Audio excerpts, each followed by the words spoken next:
Pride and Prejudice by Jane Austen, chapters 12 and 13.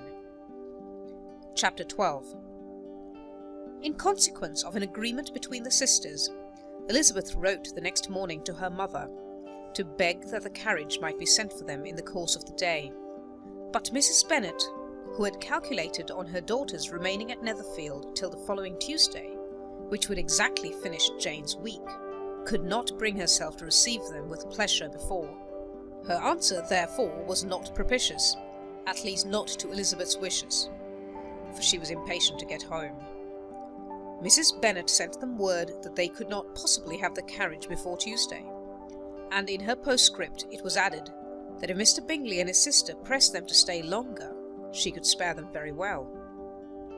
Against staying longer, however, Elizabeth was positively resolved, nor did she much expect it would be asked, and fearful, on the contrary, as being considered as intruding themselves needlessly long, she urged Jane to borrow Mr. Bingley's carriage immediately, and at length it was settled that their original design of leaving Netherfield that morning should be mentioned, and the request made.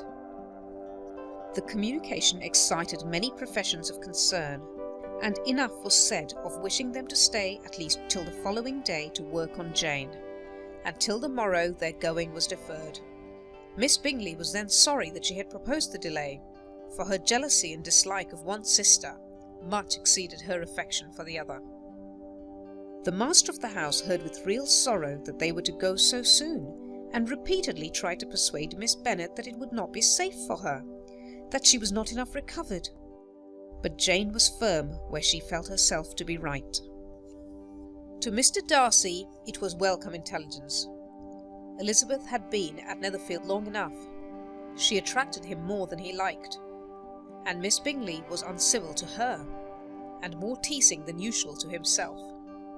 He wisely resolved to be particularly careful that no sign of admiration should now escape him, nothing that could elevate her with the hope of influencing his felicity. Sensible that if such an idea had been suggested, his behaviour during the last day must have material weight in confirming or crushing it. Steady to his purpose, he scarcely spoke 10 words to her through the whole of Saturday, and though they were at one time left by themselves for half an hour, he adhered most conscientiously to his book, and would not even look at her. On Sunday, after morning service, the separation, so agreeable to almost all, took place. Miss Bingley's civility to Elizabeth increased at last very rapidly, as well as her affection for Jane, and when they parted, after assuring the latter of the pleasure it would always give her to see her either at Longbourn or at Netherfield, and embracing her most tenderly, she even shook hands with the former. Elizabeth took leave of the whole party in the liveliest spirits. They were not welcomed home very cordially by their mother.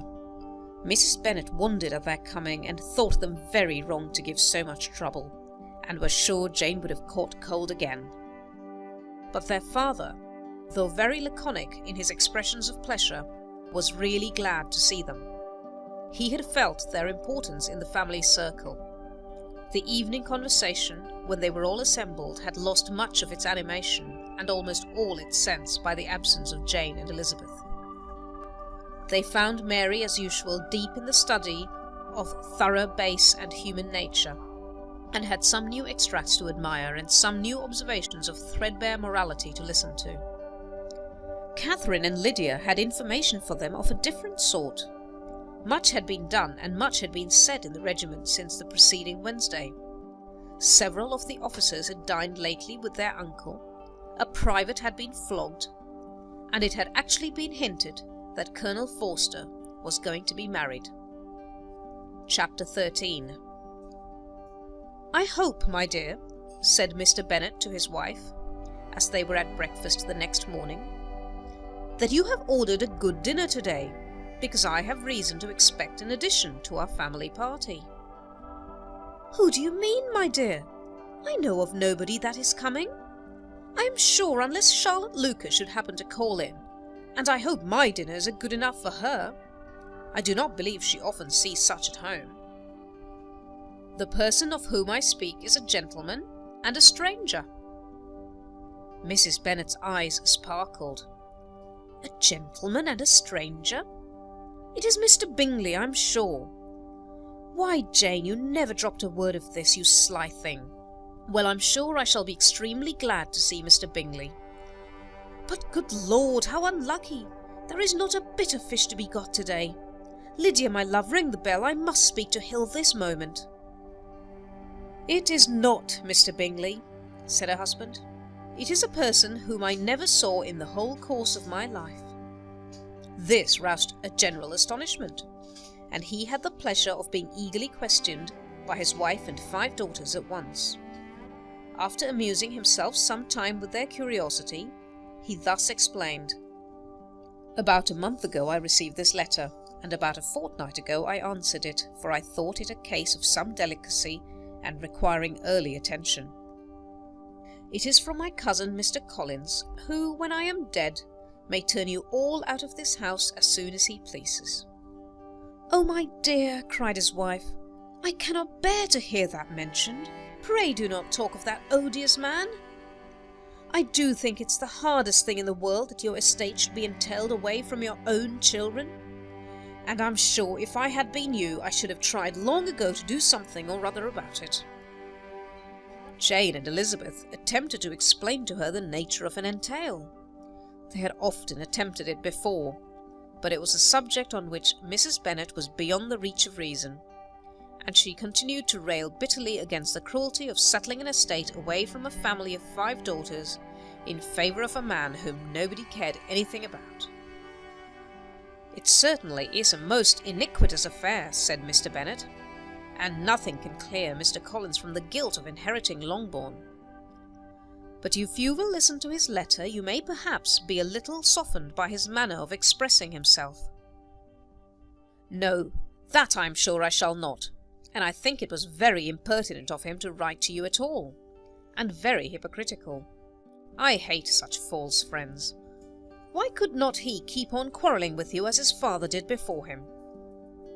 Why, indeed, he does seem to have some filial scruples on that head, as you will hear. Hunsford, near Westerham, Kent, 15th October.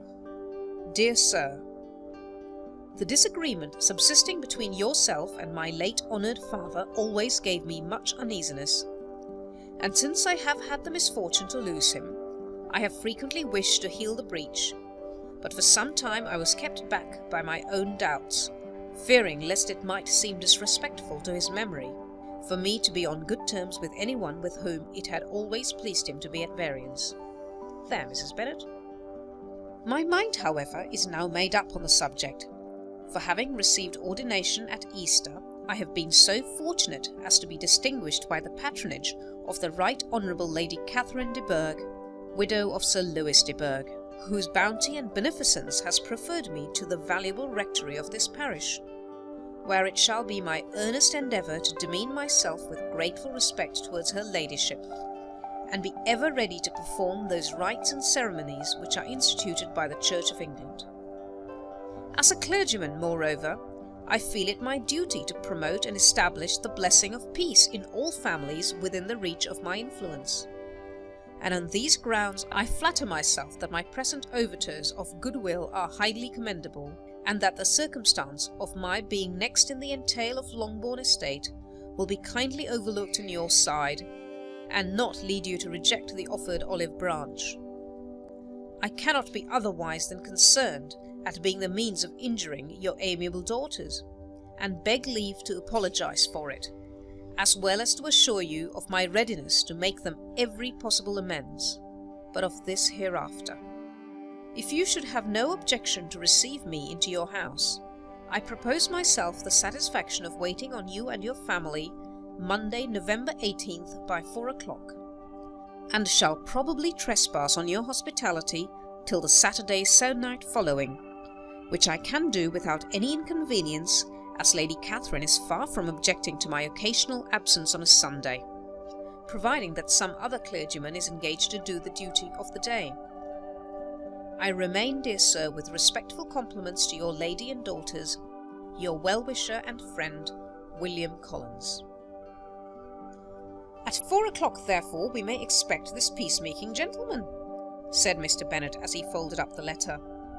"He seems to be a most conscientious and polite young man, upon my word, and I doubt not will prove a valuable acquaintance, especially if Lady Catherine should be so indulgent as to let him come to us again. There is some sense in what he says about the girls, however, and if he is disposed to make them any amends, I shall not be the person to discourage him. Though it is difficult," said Jane, "to guess in what way he can mean to make us the atonement he thinks our due. The wish is certainly to his credit." Elizabeth was chiefly struck with his extraordinary deference for Lady Catherine, and his kind intention of christening, marrying, and burying his parishioners whenever it were required. "He must be an oddity, I think," said she. "I cannot make him out. There is something very pompous in his style. And what can he mean by apologizing for being next in the entail? We cannot suppose he would help it if he could. Can he be a sensible man, sir?" "No, my dear, I think not. I have great hopes of finding him quite the reverse. There is a mixture of civility and self-importance in his letter which promises well. I am impatient to see him." "In point of composition," said Mary, "his letter does not seem defective. The idea of the olive branch, perhaps, is not wholly new, yet I think it is well expressed." To Catherine and Lydia, neither the letter nor its writer were in any degree interesting. It was next to impossible that their cousin should come in a scarlet coat, and it was now some weeks since they had received pleasure from the society of a man in any other colour. As for their mother, Mr. Collins's letter had done away with much of her ill will, and she was preparing to see him with a degree of composure which astonished her husband and daughters. Mr. Collins was punctual to his time, and was received with great politeness by the whole family. Mr. Bennet indeed said little, but the ladies were ready enough to talk, and Mr. Collins seemed neither in need of encouragement nor inclined to be silent himself. He was a tall, heavy-looking young man of 25. His air was grave and stately, and his manners were very formal. He had not been seated long before he complimented Mrs. Bennet on having so fine a family of daughters, said he had heard much of their beauty, but that in this instance fame had fallen short of the truth, and added that he did not doubt her seeing them all in due time well disposed of in marriage. This gallantry was not much to the taste of some of his hearers, but Mrs. Bennet, who quarrelled with no compliments, answered most readily, "You are very kind, I'm sure, and I wish with all my heart it may prove so, for else they will be destitute enough. Things are settled so oddly. You allude, perhaps, to the entail of this estate?" "Ah, sir, I do indeed. It's a grievous affair to my poor girls, you must confess. Not that I mean to find fault with you, for such things I know are all chance in this world. There is no knowing how estates will go when once they come to be entailed. I am very sensible, madam, of the hardship to my fair cousins, and could say much on the subject, but that I am cautious of appearing forward and precipitate. But I can assure you, the young ladies, that I come prepared to admire them. At present I will not say more, but perhaps when we are better acquainted." He was interrupted by a summons to dinner, and the girls smiled on each other. They were not the only objects of Mr. Collins's admiration. The hall, the dining room, and all its furniture were examined and praised, and his commendation of everything would have touched Mrs. Bennet's heart but for the mortifying supposition of his viewing it all as his own future property. The dinner, too, in its turn was highly admired, and he begged to know to which of his fair cousins the excellency of its cooking was owing. But here he was set right by Mrs. Bennet, who assured him with some asperity that they were very well able to keep a good cook, and that her daughters had nothing to do in the kitchen. He begged pardon for having displeased her. In a softened tone she declared herself not at all offended, but he continued to apologize for about a quarter of an hour. That is the end of chapter 13.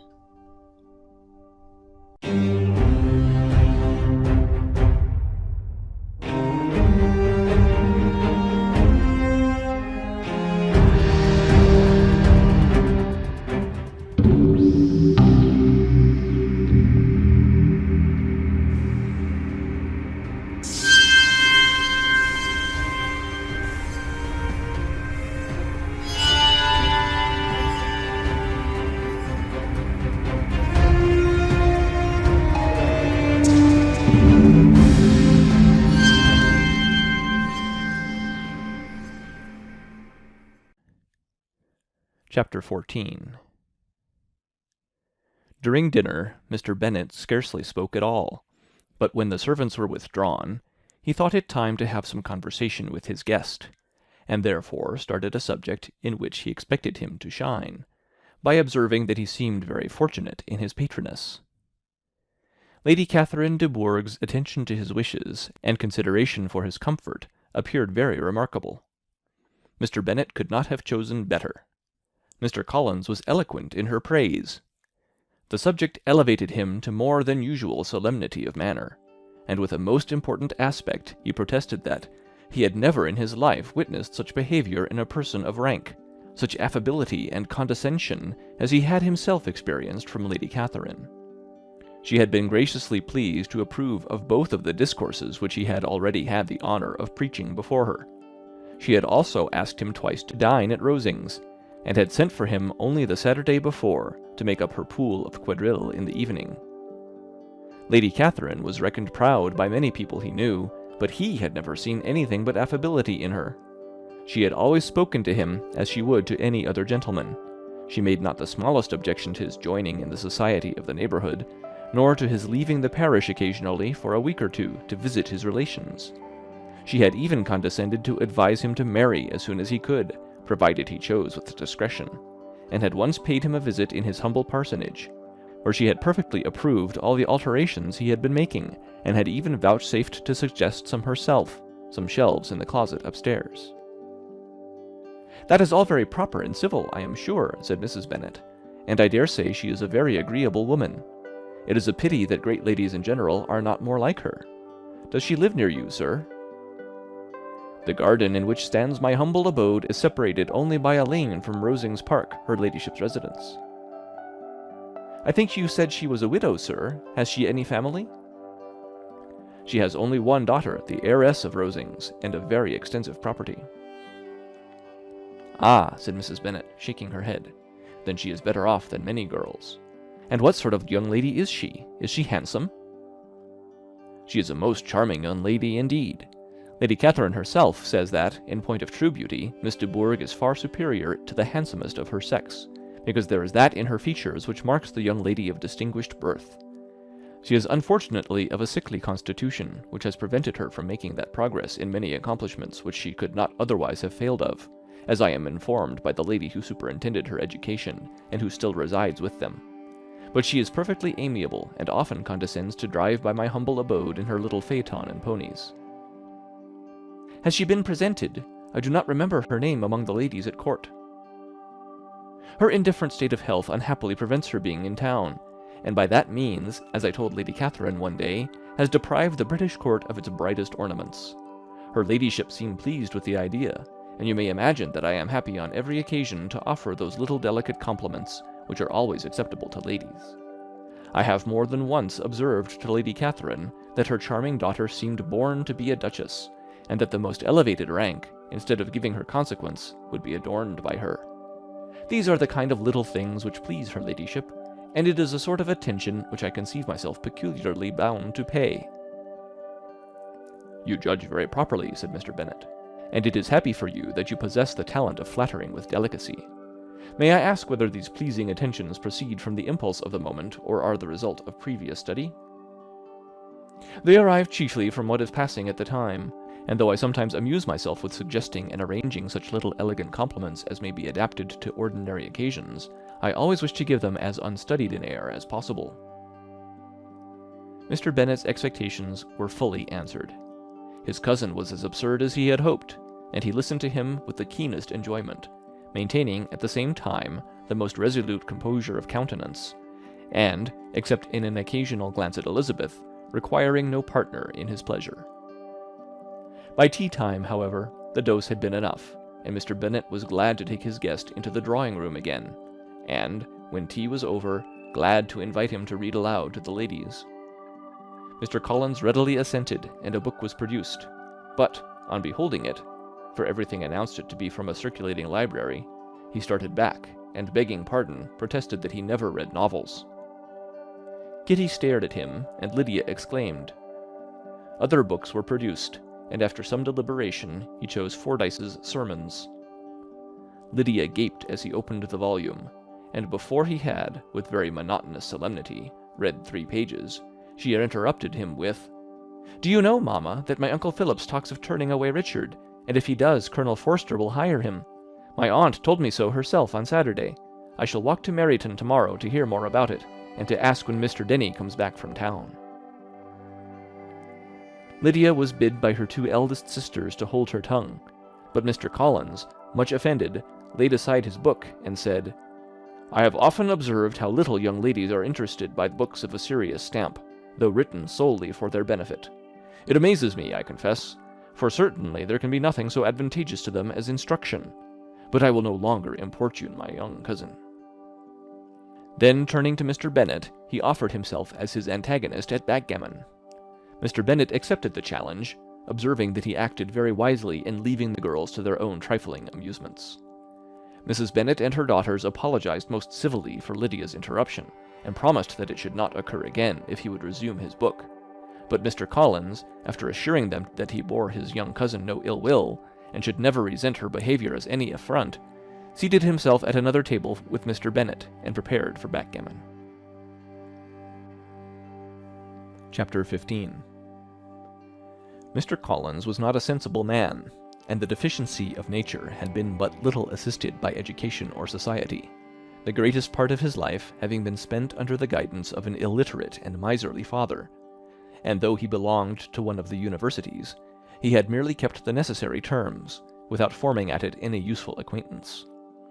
The subjection in which his father had brought him up had given him originally great humility of manner, but it was now a good deal counteracted by the self-conceit of a weak head, living in retirement, and the consequential feelings of early and unexpected prosperity. A fortunate chance had recommended him to Lady Catherine de Bourgh when the living of Hunsford was vacant, and the respect which he felt for her high rank, and his veneration for her as his patroness, mingling with a very good opinion of himself, of his authority as a clergyman, and his right as a rector, made him altogether a mixture of pride and obsequiousness, self-importance and humility. Having now a good house and a very sufficient income, he intended to marry, and in seeking a reconciliation with the Longbourn family he had a wife in view, as he meant to choose one of the daughters, if he found them as handsome and amiable as they were represented by common report. This was his plan of amends, of atonement, for inheriting their father's estate, and he thought it an excellent one, full of eligibility and suitableness, and excessively generous and disinterested on his own part.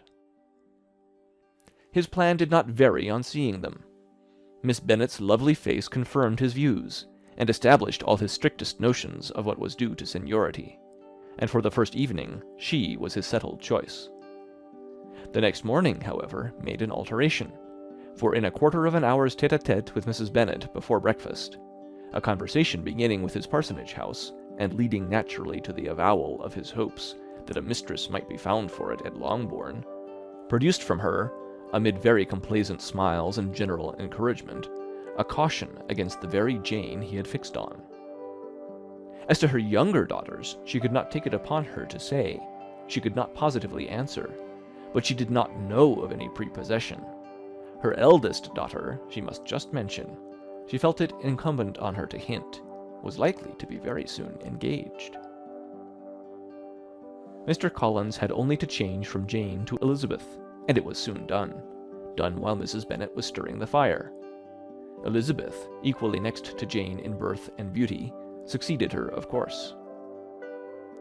Mrs. Bennet treasured up the hint, and trusted that she might soon have 2 daughters married, and the man whom she could not bear to speak of the day before was now high in her good graces. Lydia's intention of walking to Meryton was not forgotten. Every sister except Mary agreed to go with her, and Mr. Collins was to attend them, at the request of Mr. Bennet, who was most anxious to get rid of him, and have his library to himself. For thither Mr. Collins had followed him after breakfast, and there he would continue, nominally engaged with one of the largest folios in the collection, but really talking to Mr. Bennet, with little cessation, of his house and garden at Hunsford. Such doings discomposed Mr. Bennet exceedingly. In his library he had been always sure of leisure and tranquillity, and though prepared, as he told Elizabeth, to meet with folly and conceit in every other room of the house, he was used to be free from them there. His civility therefore was most prompt in inviting Mr. Collins to join his daughters in their walk, and Mr. Collins, being in fact much better fitted for a walker than a reader, was extremely pleased to close his large book and go. In pompous nothings on his side, and civil assents on that of his cousins, their time passed till they entered Meryton. The attention of the younger ones was then no longer to be gained by him. Their eyes were immediately wandering up in the street in quest of the officers, and nothing less than a very smart bonnet indeed, or a really new muslin in a shop window, could recall them. But the attention of every lady was soon caught by a young man, whom they had never seen before, of most gentlemanlike appearance, walking with another officer on the other side of the way. The officer was the very Mr. Denny concerning whose return from London Lydia came to inquire, and he bowed as they passed. All were struck with the stranger's air, all wondered who he could be, and Kitty and Lydia, determined if possible to find out, led the way across the street, under pretence of wanting something in an opposite shop, and fortunately had just gained the pavement when the two gentlemen, turning back, had reached the same spot. Mr. Denny addressed them directly, and entreated permission to introduce his friend, Mr. Wickham, who had returned with him the day before from town, and, he was happy to say, had accepted a commission in their corps. This was exactly as it should be, for the young man wanted only regimentals to make him completely charming. His appearance was greatly in his favour. He had all the best part of beauty, a fine countenance, a good figure, and very pleasing address. The introduction was followed up on his side by a happy readiness of conversation, a readiness at the same time perfectly correct and unassuming, and the whole party was still standing and talking together very agreeably when the sound of horses drew their notice, and Darcy and Bingley were seen riding down the street. On distinguishing the ladies of the group, the two gentlemen came directly towards them and began the usual civilities. Bingley was the principal spokesman, and Miss Bennet the principal object. He was then, he said, on his way to Longbourn on purpose to inquire after her. Mr. Darcy corroborated it with a bow, and was beginning to determine not to fix his eyes on Elizabeth, when they were suddenly arrested by the sight of the stranger, and Elizabeth, happening to see the countenance of both as they looked at each other, was all astonishment at the effect of the meeting. Both changed colour. One looked white, the other red. Mr. Wickham, after a few moments, touched his hat, a salutation which Mr. Darcy just deigned to return. What could be the meaning of it? It was impossible to imagine. It was impossible not to long to know. In another minute, Mr. Bingley, but without seeming to have noticed what passed, took leave and rode on with his friend. Mr. Denny and Mr. Wickham walked with the young ladies to the door of Mr. Phillips's house, and then made their bows, in spite of Miss Lydia's pressing entreaties that they should come in, and even in spite of Mrs. Phillips's throwing up the parlour window and loudly seconding the invitation. Mrs. Phillips was always glad to see her nieces, and the two eldest, from their recent absence, were particularly welcome, and she was eagerly expressing her surprise at their sudden return home, which, as their own carriage had not fetched them, she should have known nothing about, if she had not happened to see Mr. Jones's shop-boy in the street, who had told her that they were not to send any more drafts to Netherland, because the Miss Bennets were come away, when her civility was claimed towards Mr. Collins by Jane's introduction of him. She received him with her very best politeness, which he returned with as much more, apologizing for his intrusion, without any previous acquaintance with her, which he could not help flattering himself, however, might be justified by his relationship to the young ladies who introduced him to her notice. Mrs. Phillips was quite awed by such an excess of good breeding, but her contemplation of one stranger was soon put to an end by exclamations and inquiries about the other, of whom, however, she could only tell her nieces what they already knew, that Mr. Denny had brought him from London, and that he was to have a lieutenant's commission in the shire. She had been watching him the last hour, she said, as he walked up and down the street, and had Mr. Wickham appeared, Kitty and Lydia would certainly have continued the occupation, but unluckily no one passed windows now, except a few of the officers, who, in comparison with the stranger, were become stupid, disagreeable fellows. Some of them were to dine with the Phillipses the next day, and their aunt promised to make her husband call on Mr. Wickham and give him an invitation also, if the family from Longbourn would come in the evening. This was agreed to, and Mrs. Phillips protested that they would have a nice, comfortable, noisy game of lottery tickets, and a little bit of hot supper afterwards. The prospect of such delights was very cheering, and they parted in mutual good spirits. Mr. Collins repeated his apologies in quitting the room, and was assured with unwearying civility that they were perfectly needless. As they walked home, Elizabeth related to Jane what she had seen pass between the two gentlemen, but though Jane would have defended either or both had they appeared to be in the wrong, she could no more explain such behavior than her sister. Mr. Collins, on his return, highly gratified Mrs. Bennet by admiring Mrs. Phillips's manners and politeness. He protested that, except Lady Catherine and her daughter, he had never seen a more elegant woman, for she had not only received him with the utmost civility, but even pointedly included him in her invitation for the next evening, although utterly unknown to her before. Something, he supposed, might be attributed to his connection with them, but yet he had never met with so much attention in the whole course of his life. End of chapter 15. Recorded November 13th, 2005, in Longmont, Colorado.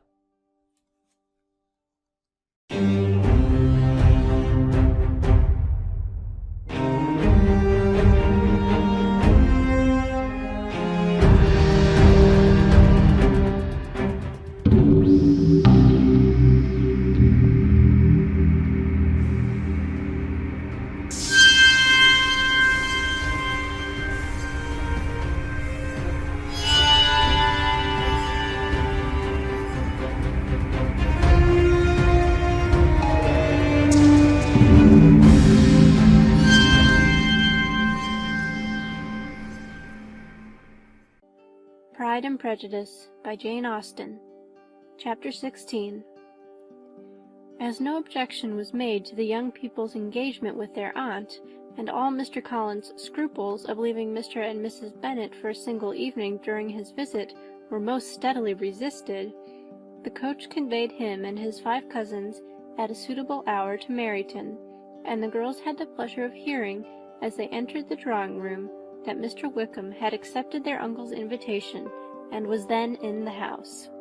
When this information was given, and they had all taken their seats, Mr. Collins was at leisure to look around him and admire, and he was so much struck with the size and furniture of the apartment that he declared he might almost have supposed himself in the small summer breakfast parlour at Rosings, a comparison that did not at first convey much gratification, but when Mrs. Phillips understood from him what Rosings was, and who was its proprietor, when she had listened to the description of only one of Lady Catherine's drawing-rooms, and found that the chimney-piece alone had cost £800, she felt all the force of the compliment, and would hardly have resented a comparison with the housekeeper's room.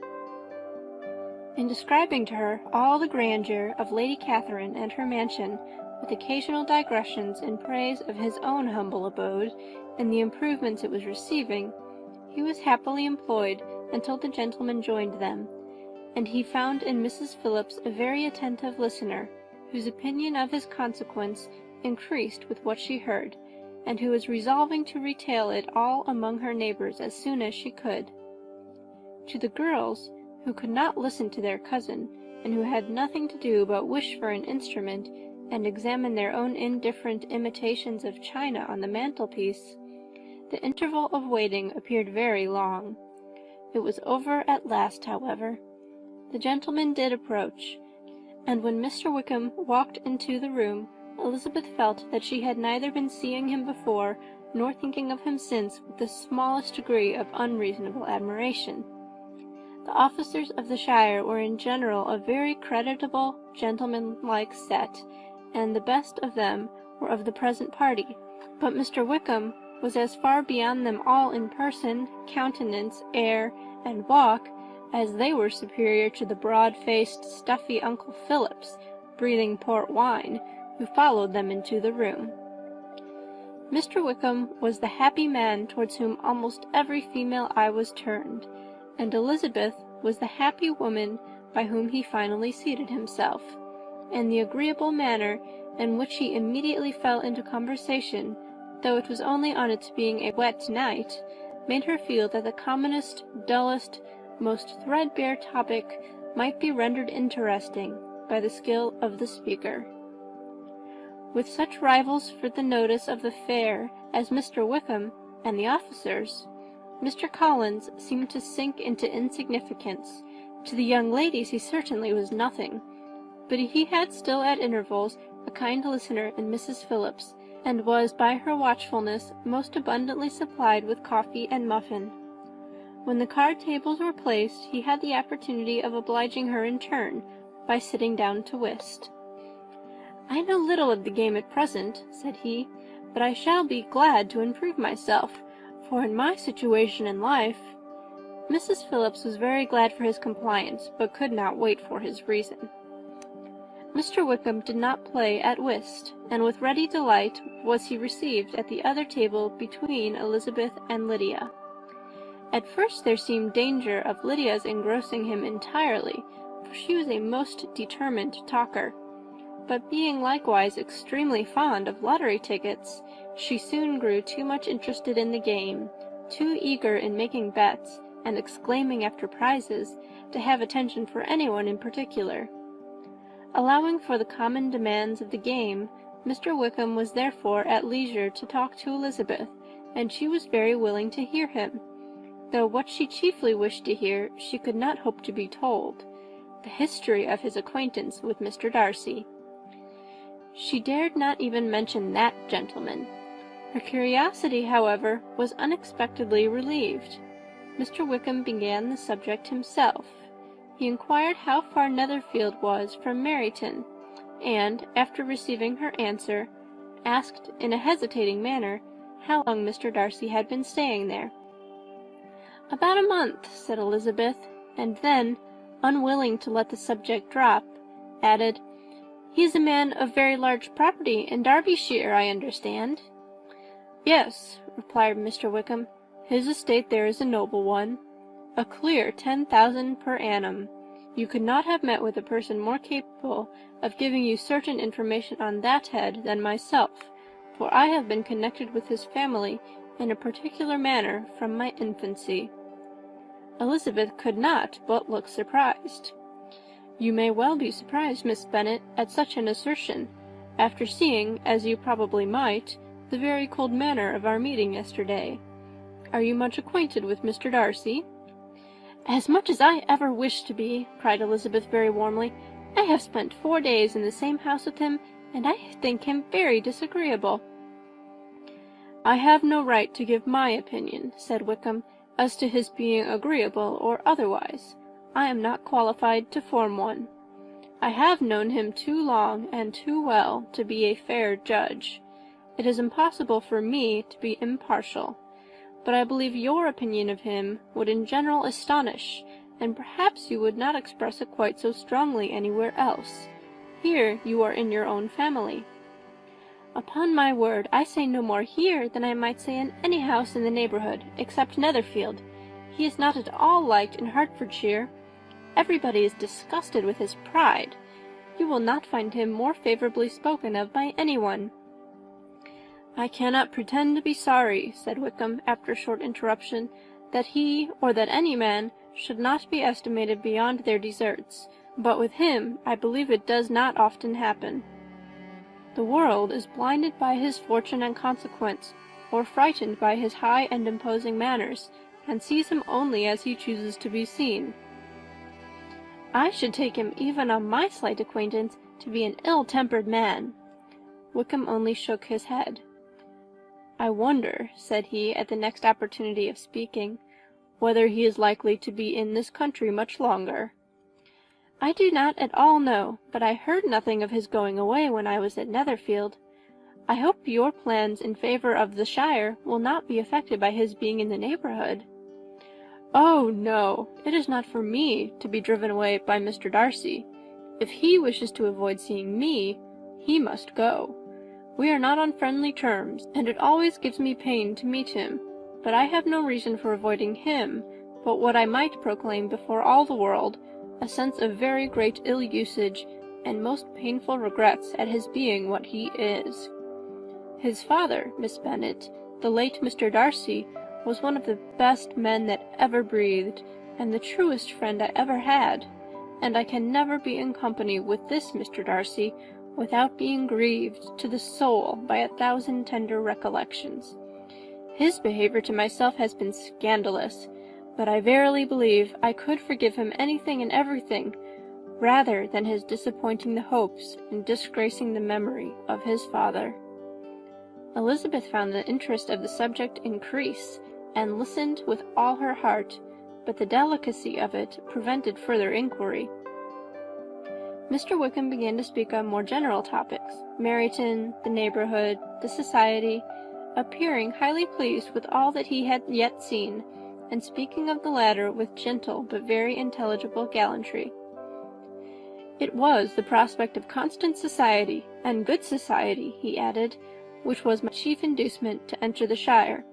I knew it to be a most respectable, agreeable corps, and my friend Denny tempted me further by his account of their present quarters, and the very great attentions and excellent acquaintances Meryton had procured them. Society, I own, is necessary to me. I have been a disappointed man, and my spirits will not bear solitude. I must have employment and society. A military life is not what I was intended for, but circumstances have now made it eligible. The church ought to have been my profession. I was brought up for the church, and I should at this time have been in possession of a most valuable living, had it pleased the gentleman we were speaking of just now. Indeed! Yes, the late Mr. Darcy bequeathed me the next presentation of the best living in his gift. He was my godfather, and excessively attached to me. I cannot do justice to his kindness. He meant to provide for me amply, and thought he had done it, but when the living fell, it was given elsewhere. Good heavens! cried Elizabeth. But how could that be? How could his will be disregarded? Why did you not seek legal redress? There was just such an informality in the terms of the bequest as to give me no hope from law. A man of honour could not have doubted the intention, but Mr. Darcy chose to doubt it, or to treat it as a merely conditional recommendation, and to assert that I had forfeited all claim to it by extravagance, imprudence, in short, anything or nothing. Certain it is that the living became vacant 2 years ago, exactly as I was of an age to hold it, and that it was given to another man, and no less certain is it that I cannot accuse myself of having really done anything to deserve to lose it. I have a warm, unguarded temper, and I may have spoken my opinion of him and to him too freely. I can recall nothing worse, but the fact is that we are very different sort of men, and that he hates me. This is quite shocking. He deserves to be publicly disgraced. Some time or other he will be, but it shall not be by me. Till I can forget his father, I can never defy or expose him. Elizabeth honoured him for such feelings, and thought him handsomer than ever as he expressed them. But what, she said after a pause, could have been his motive? What could have induced him to behave so cruelly?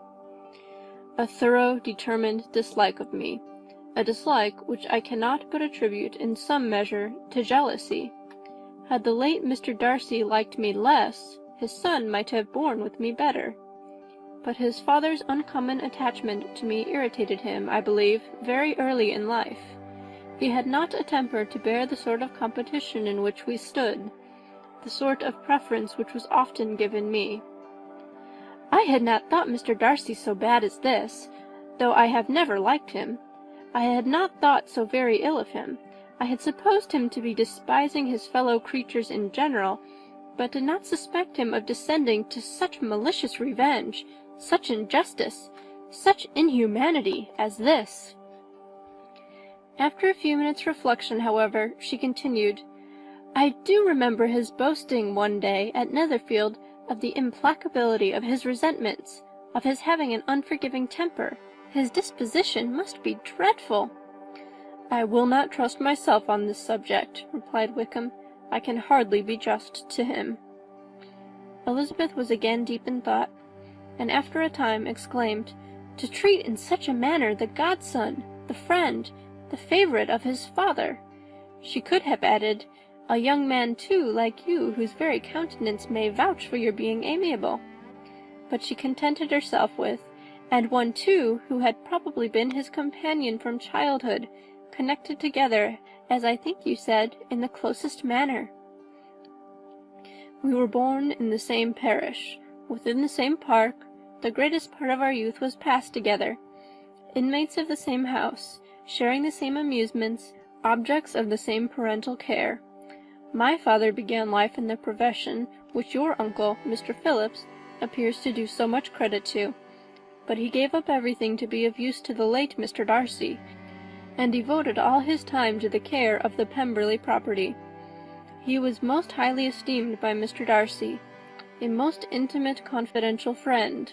Mr. Darcy often acknowledged himself to be under the greatest obligations to my father's active superintendence, and when, immediately before my father's death, Mr. Darcy gave him a voluntary promise of providing for me, I am convinced that he felt it to be as much a debt of gratitude to him as of his affection to myself." "How strange!" cried Elizabeth. "How abominable! I wonder that the very pride of this Mr. Darcy has not made him just to you, if from no better motive, that he should not have been too proud to be dishonest, for dishonesty I must call it." "It is wonderful," replied Wickham, "for almost all his actions may be traced to pride, and pride had often been his best friend. It has connected him nearer with virtue than with any other feeling, but we are none of us consistent, and in his behaviour to me there were stronger impulses even than pride." "Can such abominable pride as his have ever done him good?" "Yes, it has often led him to be liberal and generous, to give his money freely, to display hospitality, to assist his tenants, and to relieve the poor. Family pride and filial pride, for he is very proud of what his father was, have done this. Not to appear to disgrace the family, to degenerate from the popular qualities, or lose the influence of the Pemberley house, is a powerful motive. He has also brotherly pride, which, with some brotherly affection, makes him a very kind and careful guardian of his sister, and you will hear him generally cried up as the most attentive and best of brothers." "What sort of girl is Miss Darcy?" He shook his head. "I wish I could call her amiable. It gives me pain to speak ill of a Darcy, but she is too much like her brother, very, very proud. As a child she was affectionate and pleasing, and extremely fond of me, and I have devoted hours and hours to her amusement, but she is nothing to me now. She is a handsome girl, about 15 or 16, and, I understand, highly accomplished. Since her father's death her home has been London, where a lady lives with her and superintends her education."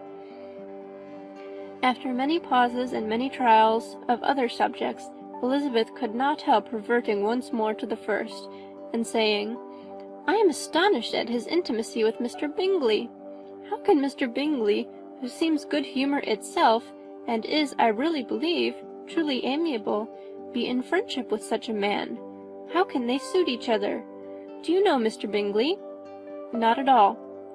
"He is a sweet-tempered, amiable, charming man. He cannot know what Mr. Darcy is." "Probably not, but Mr. Darcy can please where he chooses. He does not want abilities. He can be a conversable companion if he thinks it worth his while. Among those who are at all his equals in consequence, he is a very different man from what he is to the less prosperous. His pride never deserts him, but with the rich he is liberal-minded, just, sincere, rational, honourable, and perhaps agreeable, allowing something for fortune and figure." The whist party soon afterwards breaking up, the players gathered round the other table, and Mr. Collins took his station between his cousin Elizabeth and Mrs. Phillips. The usual inquiries as to his success was made by the latter. It had not been very great. He had lost every point, but when Mrs. Phillips began to express her concern thereupon, he assured her with much earnest gravity that it was not of the least importance, that he considered the money as a mere trifle, and begged that she would not make herself uneasy. "I know very well, madam," said he, "that when persons sit down to a card-table, they must take their chances of these things, and happily I am not in such circumstances as to make 5 shillings any object. There are undoubtedly many who could not say the same, but thanks to Lady Catherine de Bourgh, I am removed far beyond the necessity of regarding little matters." Mr. Wickham's attention was caught, and after observing Mr. Collins for a few moments, he asked Elizabeth in a low voice whether her relation was very intimately acquainted with the family of de Bourgh. "Lady Catherine de Bourgh," she replied, "has very lately given him a living. I hardly know how Mr. Collins was first introduced to her notice, but he certainly has not known her long. You know, of course, that Lady Catherine de Bourgh and Lady Anne Darcy were sisters, consequently that she is aunt to the present Mr. Darcy." "No, indeed, I did not. I knew nothing at all of Lady Catherine's connections. I never heard of her existence till the day before yesterday. Her daughter, Miss de Bourgh, will have a very large fortune, and it is believed that she and her cousin will unite the 2 estates."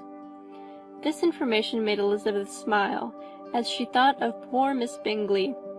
Vain indeed must be all her attentions, vain and useless her affection for his sister, and her praise of himself, if he were already self-destined for another.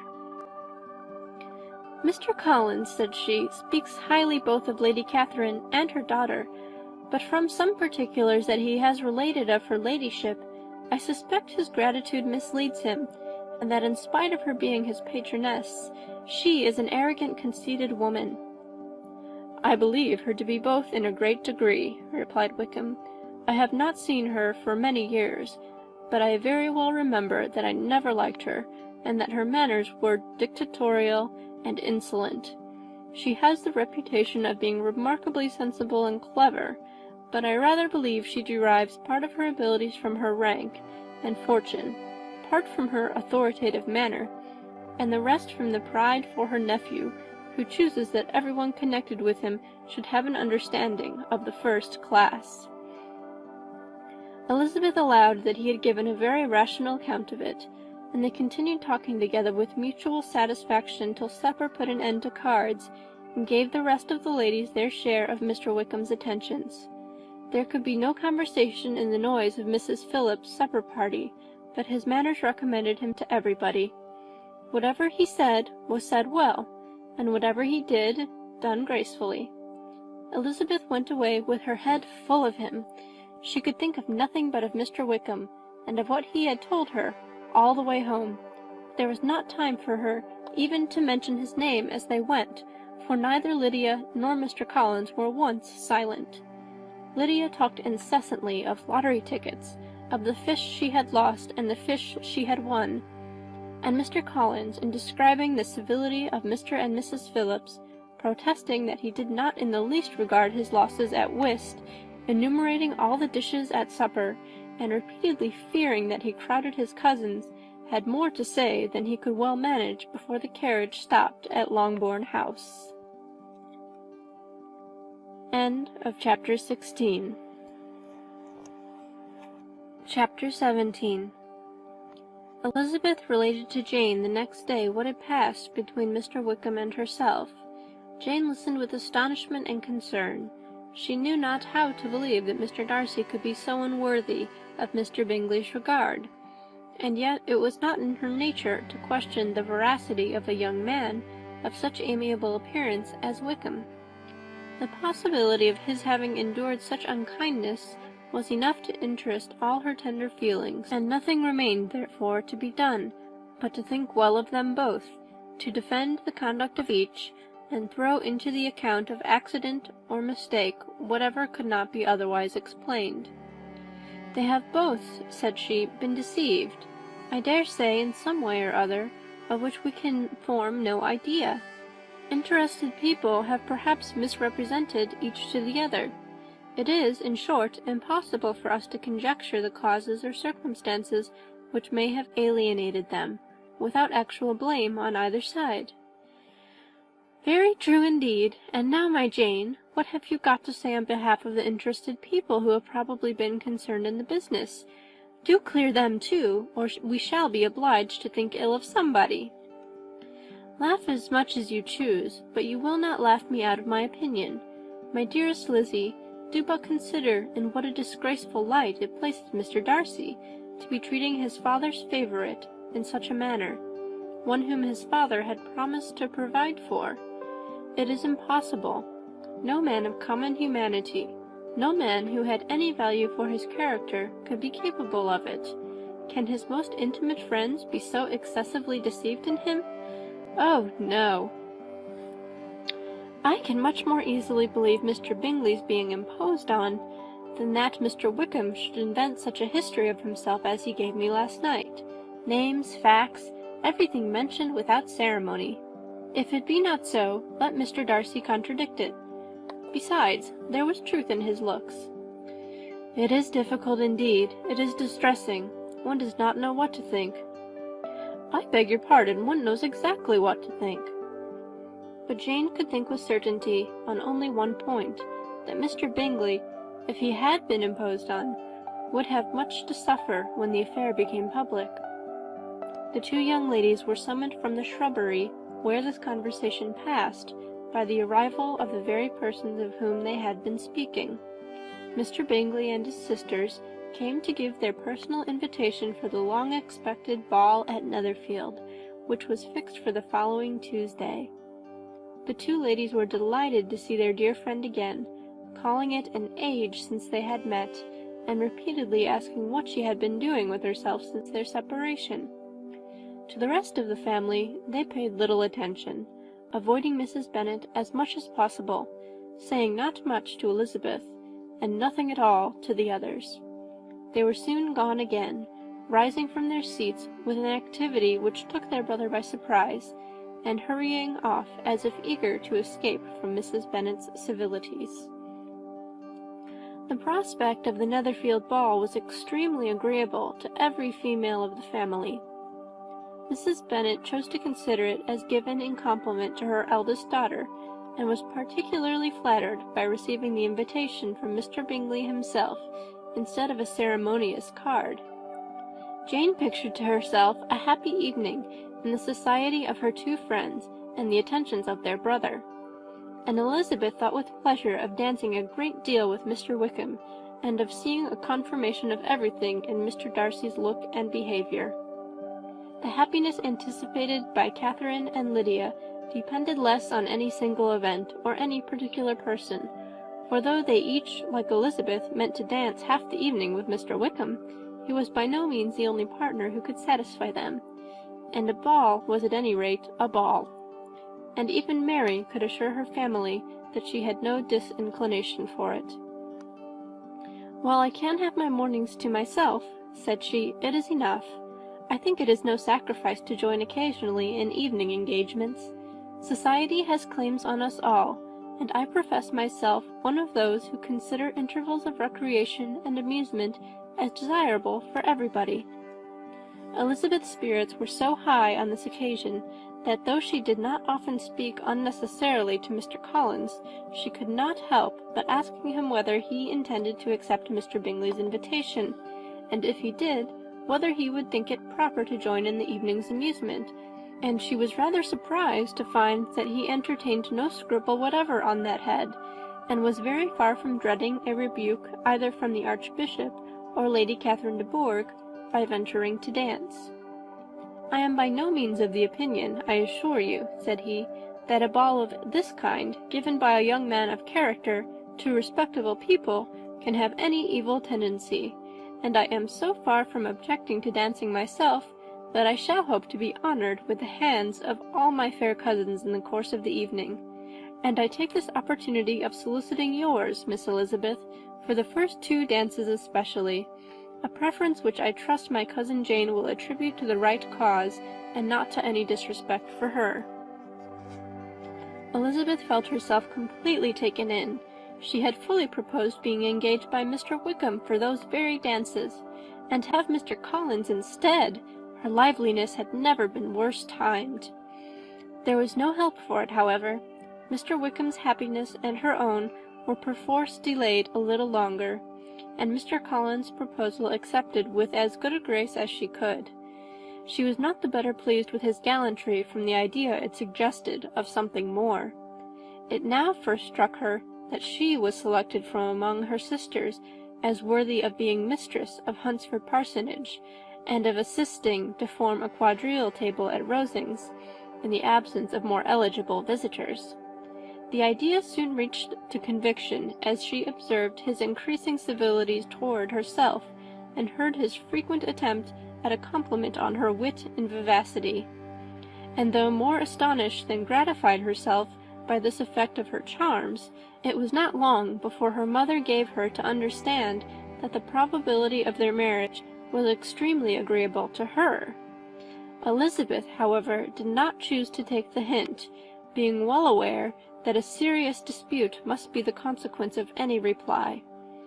Mr. Collins might never make the offer, and till he did, it was useless to quarrel about him. If there had not been a Netherfield ball to prepare for and talk of, the younger Miss Bennets would have been in a very pitiable state at this time, for from the day of the invitation to the day of the ball there was such a succession of rain as prevented their walking to Meryton once. No aunt, no officers, no news could be sought after. The very shoe roses for Netherfield were got by proxy. Even Elizabeth might have found some trial of her patience in weather which totally suspended the improvement of her acquaintance with Mr. Wickham, and nothing less than a dance on Tuesday could have made such a Friday, Saturday, Sunday, and Monday endurable to Kitty and Lydia. End of chapter 17.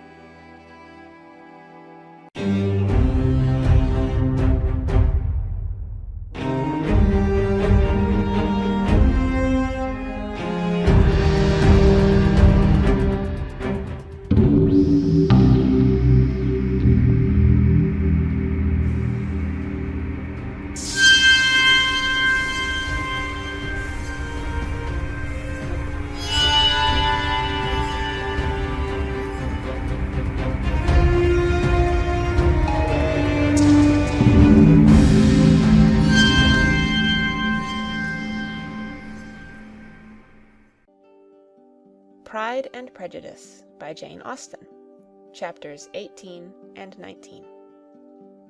Chapter 18. Till Elizabeth entered the drawing-room at Netherfield, and looked in vain for Mr. Wickham among the cluster of redcoats there assembled, a doubt of his being present had never occurred to her. The certainty of meeting him had not been checked by any of those recollections that might not unreasonably have alarmed her. She had dressed with more than usual care, and prepared in the highest spirits for the conquest of all that remained unsubdued in his heart, trusting that it was not more than might be won in the course of the evening. But in an instant arose the dreadful suspicion of his being purposely omitted for Mr. Darcy's pleasure in the Bingleys' invitation to the officers, and though this was not exactly the case, the absolute fact of his absence was pronounced by his friend Denny, to whom Lydia eagerly applied, and who told them that Wickham had been obliged to go to town on business the day before, and was not yet returned, adding, with a significant smile, "I do not imagine his business would have called him away just now, if he had not wanted to avoid a certain gentleman here." This part of his intelligence, though unheard by Lydia, was caught by Elizabeth, and as it assured her that Darcy was not less answerable for Wickham's absence than if her first surmise had been just, every feeling of displeasure against the former was so sharpened by immediate disappointment that she could hardly reply with tolerable civility to the polite inquiries which he directly afterwards approached to make. Attendance, forbearance, patience with Darcy was injury to Wickham. She was resolved against any sort of conversation with him, and turned away with a degree of ill humour which she could not wholly surmount even in speaking to Mr. Bingley, whose blind partiality provoked her. But Elizabeth was not formed for ill humour, and though every prospect of her own was destroyed for the evening, it could not dwell long on her spirits, and having told all her griefs to Charlotte Lucas, whom she had not seen for a week, she was soon able to make a voluntary transition to the oddities of her cousin, and to point him out to her particular notice. The first 2 dances, however, brought a return of distress. They were dances of mortification. Mr. Collins, awkward and solemn, apologizing instead of attending, and often moving wrong without being aware of it, gave her all the shame and misery which a disagreeable partner for a couple of dances can give. The moment of her release from him was ecstasy. She danced next with an officer, and had the refreshment of talking of Wickham, and of hearing that he was universally liked. When those dances were over, she returned to Charlotte Lucas, and was in conversation with her, when she found herself suddenly addressed by Mr. Darcy, who took her so much by surprise in his application for her hand, that, without knowing what she did, she accepted him. He walked away again immediately, and she was left to fret over her own want of presence of mind. Charlotte tried to console her.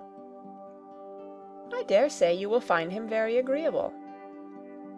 "Heaven forbid! That would be the greatest misfortune of all, to find a man agreeable whom one is determined to hate. Do not wish me such an evil."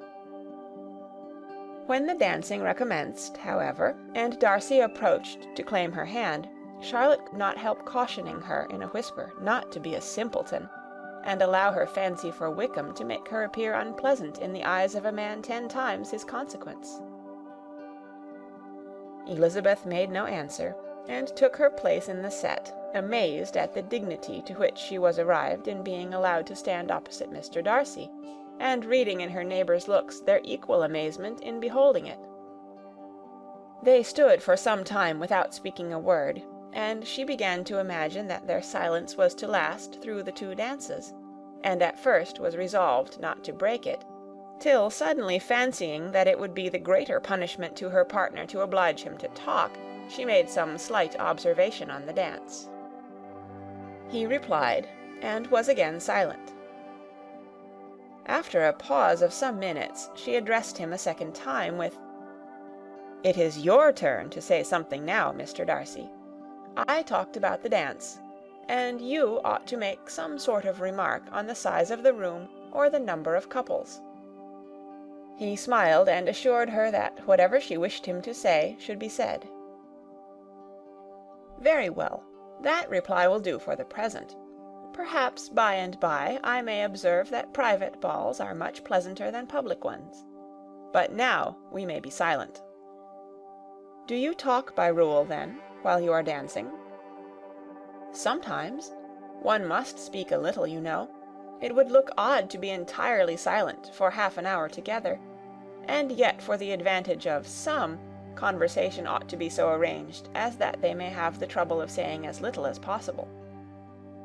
Are you consulting your own feelings in the present case, or do you imagine that you are gratifying mine?" "Both," replied Elizabeth archly, "for I have always seen a great similarity in the turn of our minds. We are each of an unsocial, taciturn disposition, unwilling to speak unless we expect to say something that will amaze the whole room, and be handed down to posterity with all the éclat of a proverb." "This is no very striking resemblance of your own character, I'm sure," said he. "How near it may be to mine, I cannot pretend to say. You think it a faithful portrait, undoubtedly." "I must not decide on my own performance." He made no answer, and they were again silent till they had gone down the dance, when he asked her if she and her sisters did not very often walk to Meryton. She answered in the affirmative, and, unable to resist the temptation, added, "When you met us there the other day, we had just been forming a new acquaintance." The effect was immediate. A deeper shade of hauteur overspread his features, but he said not a word, and Elizabeth, though blaming herself for her own weakness, could not go on. At length Darcy spoke, and in a constrained manner said, "Mr. Wickham is blessed with such happy manners as may ensure his making friends. Whether he may be equally capable of retaining them is less certain." "He has been so unlucky as to lose your friendship," replied Elizabeth with emphasis, "and in a manner which he is likely to suffer from all his life." Darcy made no answer, and seemed desirous of changing the subject.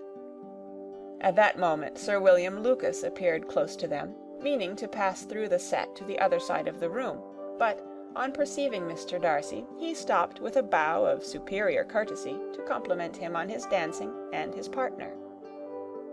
"I have been most highly gratified indeed, my dear sir. Such very superior dancing is not often seen. It is evident that you belong to the first circles. Allow me to say, however, that your fair partner does not disgrace you, and that I must hope to have this pleasure often repeated, especially when a certain desirable event, my dear Eliza," glancing at her sister and Bingley, "shall take place. What congratulations will then flow in! I appeal to Mr. Darcy, but let me not interrupt you, sir. You will not thank me for detaining you from the bewitching converse of that young lady, whose bright eyes are also upbraiding me." The latter part of this address was scarcely heard by Darcy, but Sir William's allusion to his friend seemed to strike him forcibly, and his eyes were directed with a very serious expression towards Bingley and Jane, who were dancing together. Recovering himself, however, shortly, he turned to his partner and said, "Sir William's interruption has made me forget what we were talking of." "I do not think we were speaking at all. Sir William could not have interrupted two people in the room who had less to say for themselves. We have tried 2 or 3 subjects already without success, and what we are to talk of next I cannot imagine." "What think you of books?" said he, smiling. "Books? Oh, no.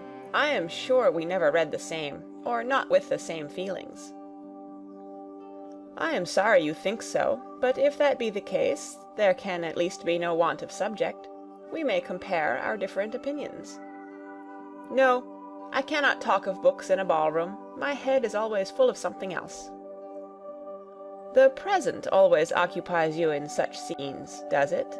said he, with a look of doubt. "Yes, always," she replied, without knowing what she said, for her thoughts had wandered far from the subject, as soon afterwards appeared by her suddenly exclaiming, "I remember hearing you once say, Mr. Darcy, that you hardly ever forgave, that your resentment once created was unappeasable. You are very cautious, I suppose, as to its being created." "I am," said he, with a firm voice. "And never allow yourself to be blinded by prejudice?" "I hope not." "It is particularly incumbent on those who never change their opinion to be secure of judging properly at first. May I ask to what these questions tend?" "Merely to the illustration of your character," said she, endeavouring to shake off her gravity. "I am trying to make it out." "And what is your success?" She shook her head. "I do not get on at all. I hear such different accounts of you as puzzle me exceedingly."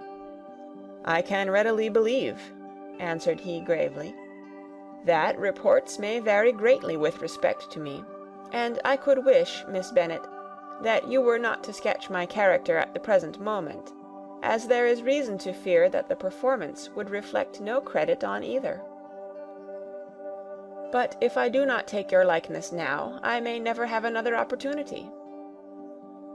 "I would by no means suspend any pleasure of yours," he coldly replied. She said no more, and they went down the other dance, and parted in silence, and on each side dissatisfied, though not to an equal degree. For in Darcy's breast there was a tolerable powerful feeling towards her, which soon procured her pardon, and directed all his anger against another.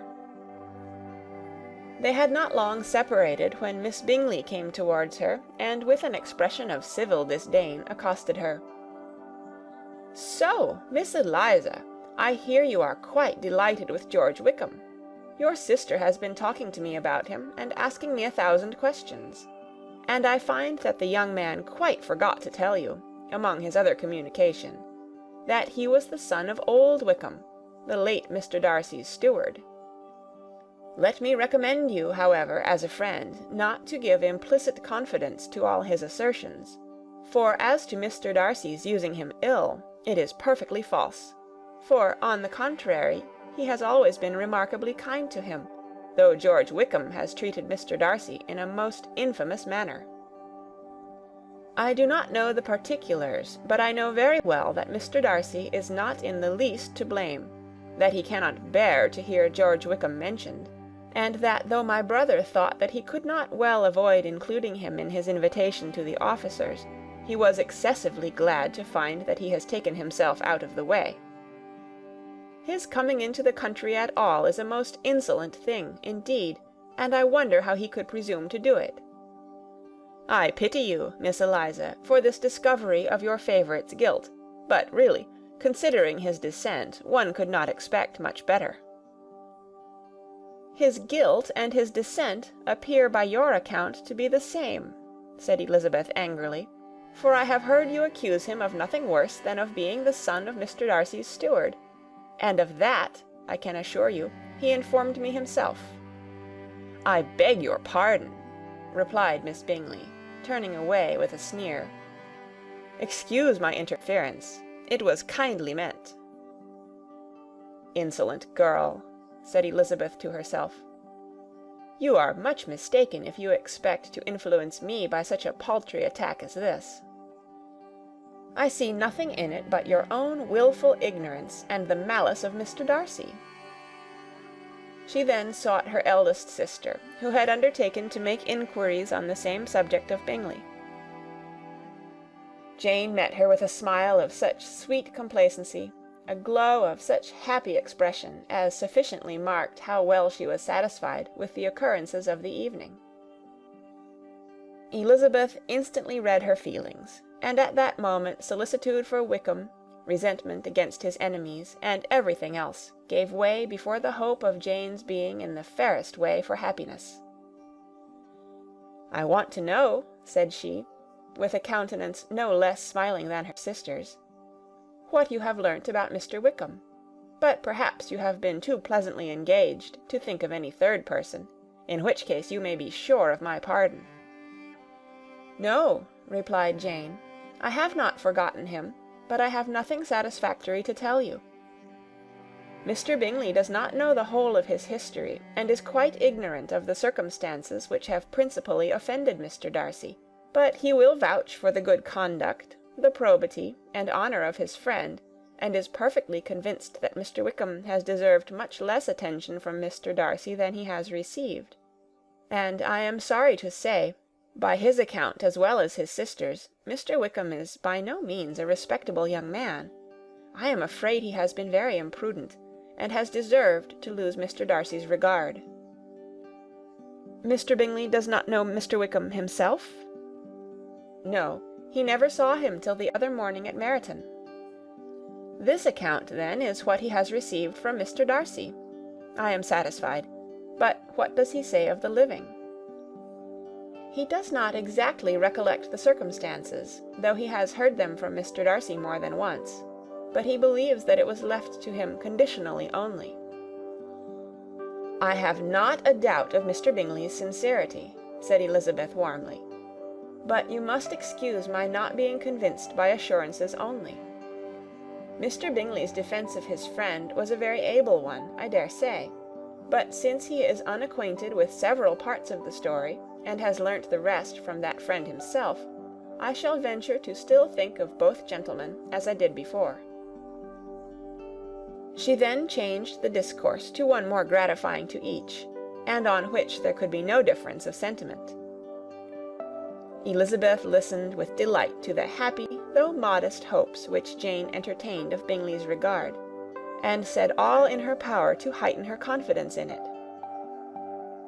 On their being joined by Mr. Bingley himself, Elizabeth withdrew to Miss Lucas, to whose inquiry after the pleasantness of her last partner she had scarcely replied, before Mr. Collins came up to them, and told her with great exultation that he had just been so fortunate as to make a most important discovery.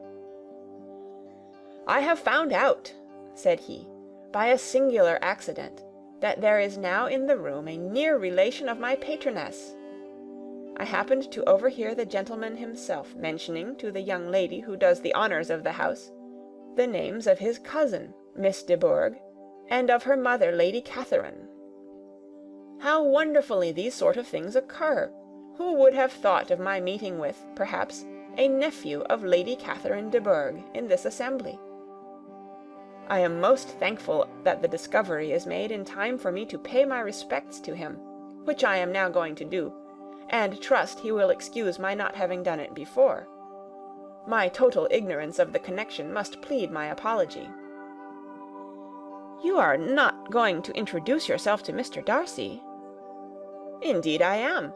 I shall entreat his pardon for not having done it earlier. I believe him to be Lady Catherine's nephew. It will be in my power to assure him that her ladyship was quite well yesterday se'nnight." Elizabeth tried hard to dissuade him from such a scheme, assuring him that Mr. Darcy would consider his addressing him without introduction as an impertinent freedom, rather than a compliment to his aunt, that it was not in the least necessary there should be any notice on either side, and that if it were, it must belong to Mr. Darcy, the superior in consequence, to begin the acquaintance. Mr. Collins listened to her with the determined air of following his own inclination, and, when she ceased speaking, replied thus: "My dear Miss Elizabeth, I have the highest opinion in the world in your excellent judgment in all matters within the scope of your understanding, but permit me to say that there must be a wide difference between the established forms of ceremony amongst the laity and those which regulate the clergy. For, give me leave to observe that I consider the clerical office as equal in point of dignity with the highest rank in the kingdom, provided that a proper humility of behaviour is at the same time maintained. You must therefore allow me to follow the dictates of my conscience on this occasion, which leads me to perform what I look on as a point of duty. Pardon me for neglecting to profit by your advice, which on every other subject shall be my constant guide, though in the case before us I consider myself more fitted by education and habitual study to decide on what is right, than a young lady like yourself." And with a low bow he left her to attack Mr. Darcy, whose reception of his advances she eagerly watched, and whose astonishment at being so addressed was very evident. Her cousin prefaced his speech with a solemn bow, and though she could not hear a word of it, she felt as if hearing it all, and saw in the motion of his lips the words apology, Hunsford, and Lady Catherine de Bourgh. It vexed her to see him expose himself to such a man. Mr. Darcy was eyeing him with unrestrained wonder, and when at last Mr. Collins allowed him time to speak, replied with an air of distant civility. Mr. Collins, however, was not discouraged from speaking again, and Mr. Darcy's contempt seemed abundantly increasing with the length of his second speech, and at the end of it he only made him a slight bow, and moved another way. Mr. Collins then returned to Elizabeth. "I have no reason, I assure you," said he, "to be dissatisfied with my reception. Mr. Darcy seemed much pleased with the attention. He answered me with the utmost civility, and even paid me the compliment of saying that he was so well convinced of Lady Catherine's discernment as to be certain she could never bestow a favour unworthily. It was really a very handsome thought. Upon the whole, I am much pleased with him." As Elizabeth had no longer any interest of her own to pursue, she turned her attention almost entirely on her sister and Mr. Bingley, and the train of agreeable reflections which her observations gave birth to made her perhaps almost as happy as Jane. She saw her in idea settled in that very house, in all the felicity which a marriage of true affection could bestow, and she felt capable, under such circumstances, of endeavouring even to like Bingley's two sisters. Her mother's thoughts, she plainly saw, were bent the same way, and she determined not to venture near her, lest she might hear too much. When they sat down to supper, therefore, she considered it a most unlucky perverseness which placed them within one of each other, and deeply was she vexed to find that her mother was talking to that one person, Lady Lucas, freely, openly, and of nothing else but her expectation that Jane would soon be married to Mr. Bingley. It was an animating subject, and Mrs. Bennet seemed incapable of fatigue while enumerating the advantages of the match. His being such a charming young man, and so rich, and living but 3 miles from them, were the first points of self-gratulation. And then it was such a comfort to think how fond the two sisters were of Jane, and to be certain that they must desire the connection as much as she could do. It was, moreover, such a promising thing for her younger daughters, as Jane's marrying so greatly must throw them in the way of other rich men. And lastly, it was so pleasant at her time of life to be able to consign her single daughters to the care of their sister, that she might not be obliged to go into company more than she liked.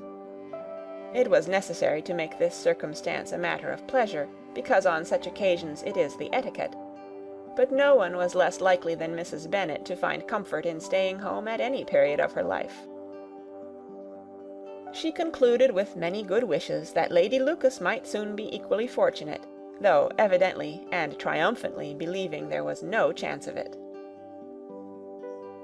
In vain did Elizabeth endeavour to check the rapidity of her mother's words, or persuade her to describe her felicity in a less audible whisper, for to her inexpressible vexation she could perceive that the chief of it was overheard by Mr. Darcy, who sat opposite to them.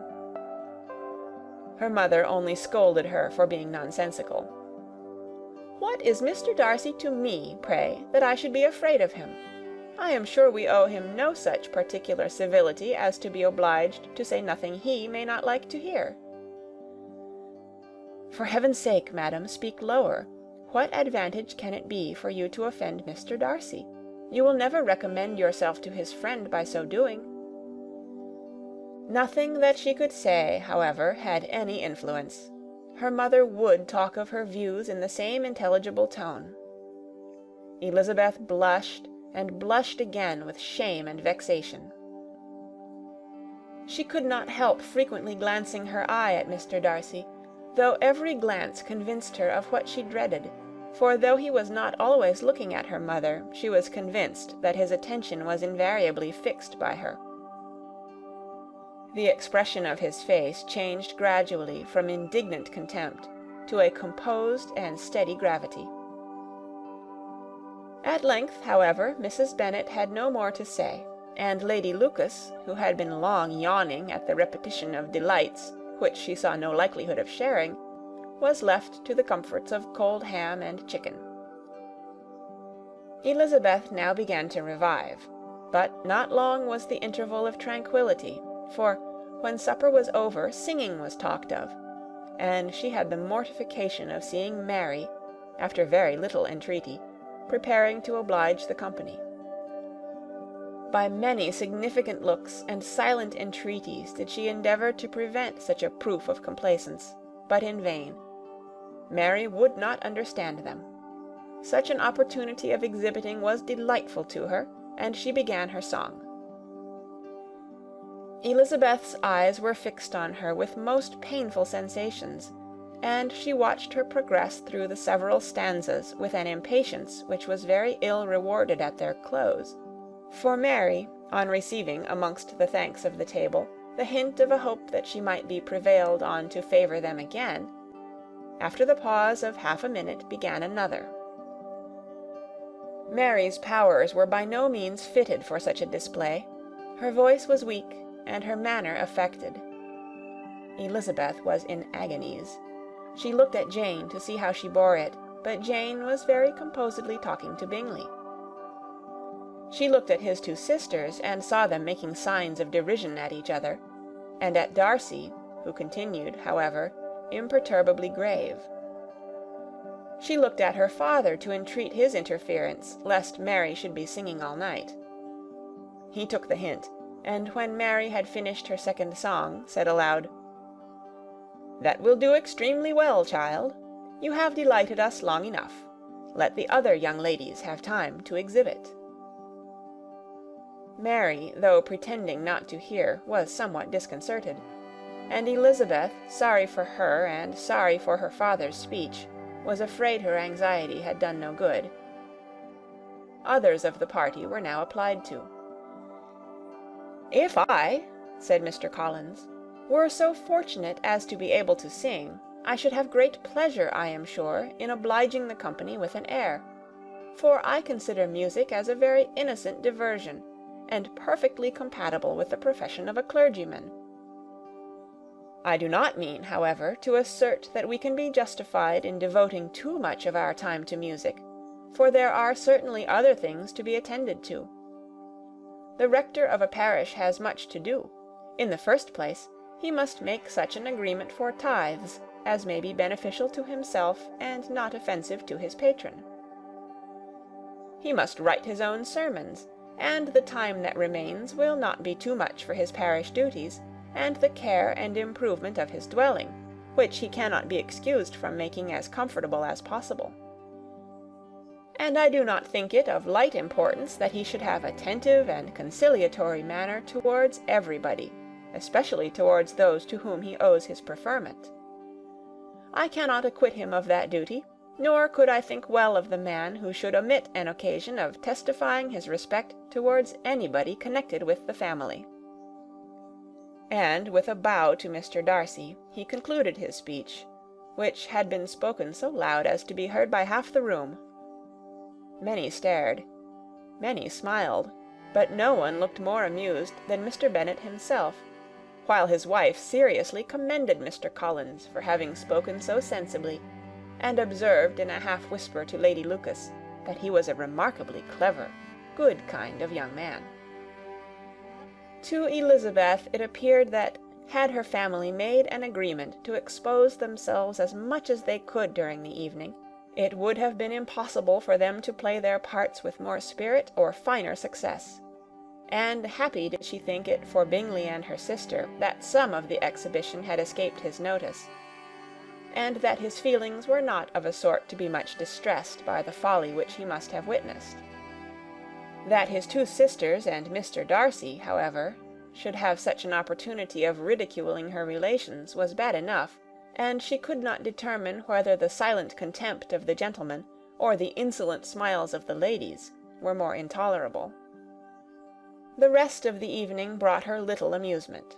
She was teased by Mr. Collins, who continued most perseveringly by her side, and though he could not prevail on her to dance with him again, put it out of her power to dance with others. In vain did she entreat him to stand up with somebody else, and offer to introduce him to any young lady in the room. He assured her that as to dancing he was perfectly indifferent to it, that his chief object was by delicate attentions to recommend himself to her, and that he should therefore make a point of remaining close to her the whole evening. There was no arguing upon such a project. She owed her greatest relief to her friend Miss Lucas, who often joined them, and good-naturedly engaged Mr. Collins's conversation to herself. She was at least free from the offence of Mr. Darcy's further notice, though often standing within a very short distance of her, quite disengaged, he never came near enough to speak. She felt it to be the probable consequence of her allusions to Mr. Wickham, and rejoiced in it. The Longbourn party were the last of all the company to depart, and, by a manoeuvre of Mrs. Bennet, had to wait for their carriage a quarter of an hour after everybody else was gone, which gave them time to see how heartily they were wished away by some of the family. Mrs. Hurst and her sister scarcely opened their mouths, except to complain of fatigue, and were evidently impatient to have the house to themselves. They repulsed every attempt of Mrs. Bennet at conversation, and by so doing threw a languor over the whole party, which was very little relieved by the long speeches of Mr. Collins, who was complimenting Mr. Bingley and his sisters on the elegance of their entertainment, and the hospitality and politeness which had marked their behaviour to their guests. Darcy said nothing at all. Mr. Bennet, in equal silence, was enjoying the scene. Mr. Bingley and Jane were standing together, a little detached from the rest, and talked only to each other. Elizabeth preserved as steady a silence as either Mrs. Hurst or Miss Bingley, and even Lydia was too much fatigued to utter more than the occasional exclamation of "Lord, how tired I am!" accompanied by a violent yawn.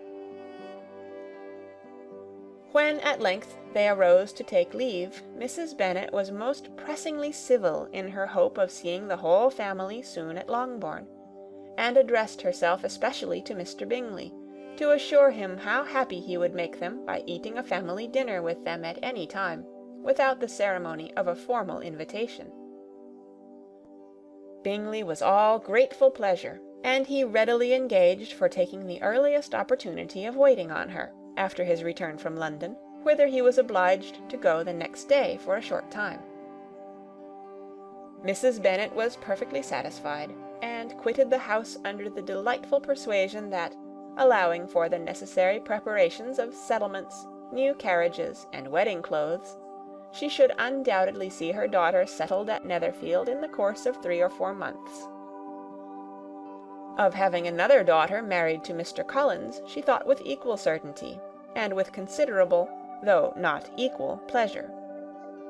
Elizabeth was the least dear to her of all her children, and though the man and the match were quite good enough for her, the worth of each was eclipsed by Mr. Bingley and Netherfield. End of chapter 18. Chapter 19. The next day opened a new scene at Longbourn. Mr. Collins made his declaration in form. Having resolved to do it without loss of time, as his leave of absence extended only to the following Saturday, and having no feelings of diffidence to make it distressing to himself even at the moment, he set about it in a very orderly manner, with all the observances which he supposed a regular part of the business. On finding Mrs. Bennet, Elizabeth, and one of the younger girls together, soon after breakfast, he addressed the mother in these words: "May I hope, madam, for your interest with your fair daughter Elizabeth, when I solicit for the honour of a private audience with her in the course of this morning?" Before Elizabeth had time for anything but a blush of surprise, Mrs. Bennet answered instantly, "Oh dear, yes, certainly. I am sure Lizzie will be very happy. I am sure she can have no objection. Come, Kitty, I want you upstairs." And, gathering her work together, she was hastening away, when Elizabeth called out, "Dear madam, do not go. I beg you will not go. Mr. Collins must excuse me. He can have nothing to say to me that anybody need not hear. I am going away myself." "No, no, nonsense, Lizzie. I desire you to stay where you are." And upon Elizabeth's seeming really, with vexed and embarrassed looks, about to escape, she added, "Lizzie, I insist upon your staying and hearing Mr. Collins." Elizabeth would not oppose such an injunction, and a moment's consideration making her also sensible that it would be wisest to get it over as soon and as quietly as possible, she sat down again and tried to conceal, by incessant employment, the feelings which were divided between distress and diversion. Mrs. Bennet and Kitty walked off, and as soon as they were gone, Mr. Collins began. "Believe me, my dear Miss Elizabeth, that your modesty, so far from doing you any disservice, rather adds to your other perfections. You would have been less amiable in my eyes, had there not been this little unwillingness, but allow me to assure you that I have your respected mother's permission for this address. You can hardly doubt the purport of my discourse. However your natural delicacy may lead you to dissemble, my attentions have been too marked to be mistaken. Almost as soon as I entered the house, I singled you out as the companion of my future life. But before I am run away with by my feelings on this subject, perhaps it would be advisable for me to state my reasons for marrying, and, moreover, for coming into Hertfordshire with the design of selecting a wife, as I certainly did. The idea of Mr. Collins, with all his solemn composure, being run away with by his feelings, made Elizabeth so near laughing that she could not use the short pause he allowed in any attempt to stop him further, and he continued. My reasons for marrying are, first, that I think it a right thing for every clergyman in easy circumstances, like myself, to set the example of matrimony in his parish. Secondly, that I am convinced that it will add very greatly to my happiness, and thirdly, which perhaps I ought to have mentioned earlier, that it is the particular advice and recommendation of the very noble lady whom I have the honour of calling patroness. Twice has she condescended to give me her opinion, unasked too, on this subject, and it was but the very Saturday night before I left Hunsford, between our pools at quadrille, while Mrs. Jenkinson was arranging Miss de Bourgh's footstool, that she said, Mr. Collins, you must marry. A clergyman like you must marry. Choose properly, choose a gentlewoman for my sake, and for your own let her be an active, useful sort of person, not brought up high, but able to make a small income go a good way. This is my advice. Find such a woman as soon as you can, bring her to Hunsford, and I will visit her. Allow me, by the way, to observe, my fair cousin, that I do not reckon the notice and kindness of Lady Catherine de Bourgh as among the least of the advantages in my power to offer. You will find her manners beyond anything I can describe, and your wit and vivacity, I think, must be acceptable to her, especially when tempered with the silence and respect which her rank will inevitably excite. Thus much for my general intention in favour of matrimony. It remains to be told why my views were directed towards Longbourn, instead of my own neighbourhood, where I can assure you there are many amiable young women.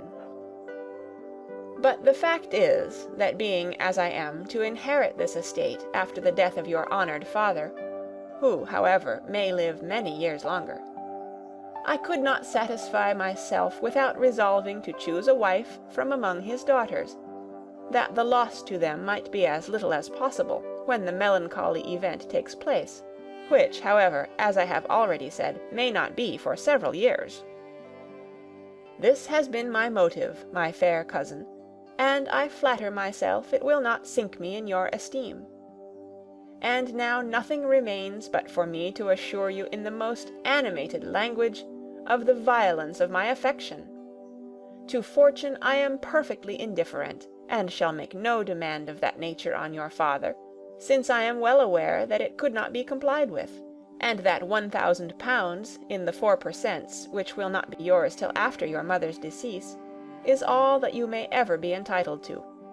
On that head, therefore, I shall be uniformly silent, and you may assure yourself that no ungenerous reproach shall ever pass my lips when we are married. It was absolutely necessary to interrupt him now. You are too hasty, sir, she cried. You forget that I have made no answer. Let me do it without further loss of time. Accept my thanks for the compliment you are paying me. I am very sensible of the honour of your proposals, but it is impossible for me to do otherwise than to decline them.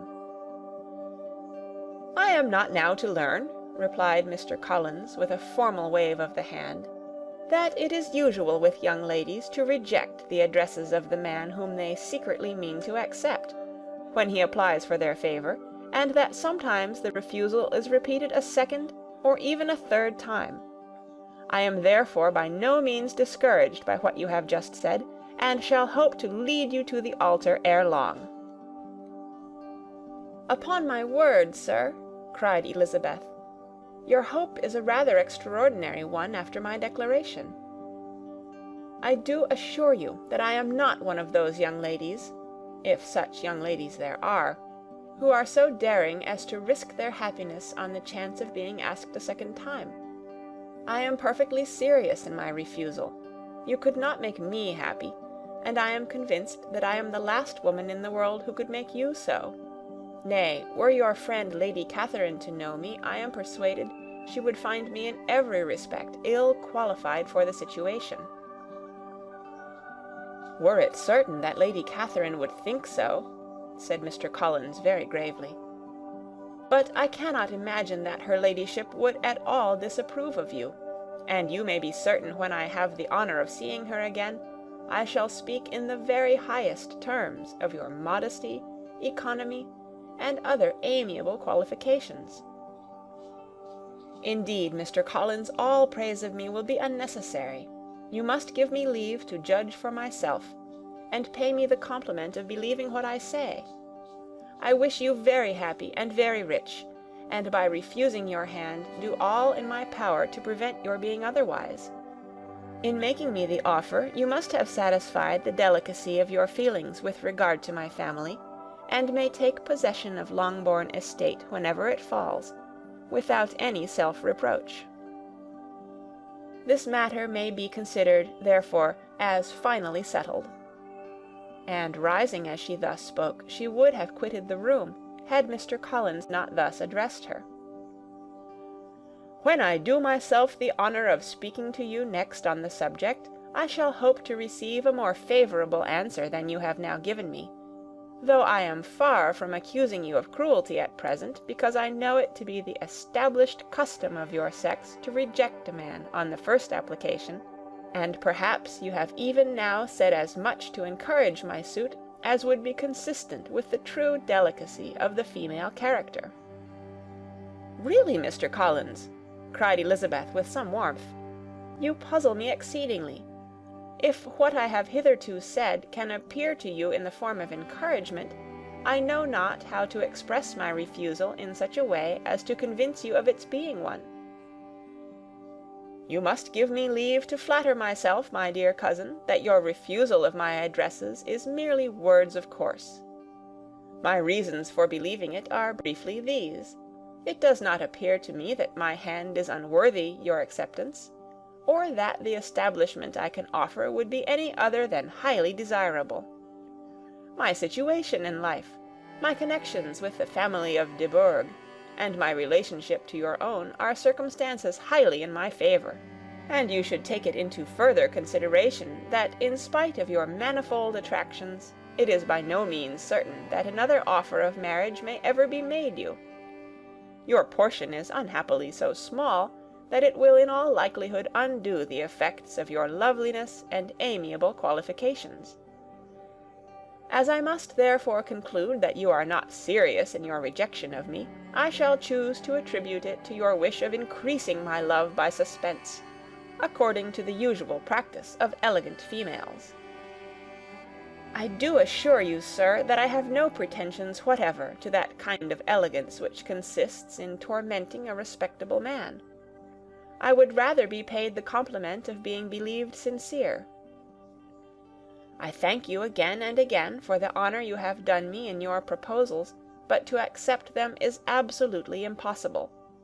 My feelings in every respect forbid it. Can I speak plainer? Do not consider me now as an elegant female, intending to plague you, but as a rational creature speaking the truth from her heart." "You are uniformly charming," cried he, with an air of awkward gallantry, "and I am persuaded that when sanctioned by the express authority of both your excellent parents, my proposals will not fail of being acceptable." To such perseverance in wilful self-deception Elizabeth would make no reply, and immediately and in silence withdrew, determined, if he persisted in considering her repeated refusals as flattering encouragement, to apply to her father, whose negative might be uttered in such a manner as to be decisive, and whose behaviour at least could not be mistaken for the affectation and coquetry of an elegant female. End of chapter 19. Recorded on November 6th, 2005, in Oceanside, California.